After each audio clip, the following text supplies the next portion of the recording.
Quand je pense à ce sujet, je pense à ces enfants, à ces bébés qui sont toujours malades, qui ne quittent jamais le cabinet du pédiatre, ou à ces personnes âgées qui sont tout le temps malades.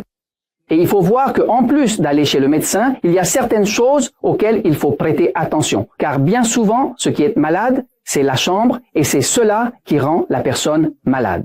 Lorsque tu as une chambre dans ta maison où les murs sont humides, lorsque l'humidité est présente sur les murs, le sol ou le plafond, cela crée une atmosphère, mais une atmosphère qui favorise le développement de ces champignons.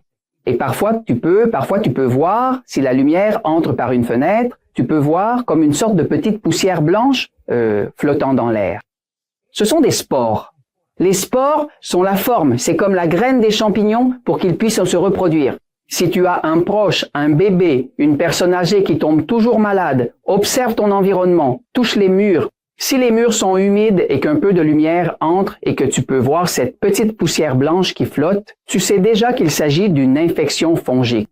Quand ces spores commencent à être inhalées, elles pénètrent dans les poumons, entrent dans le système, affaiblissent le système immunitaire et la personne tombe malade. La première chose à faire, c'est de soigner la chambre. Comment soigne-t-on la chambre? Eh bien, c'est facile, regarde.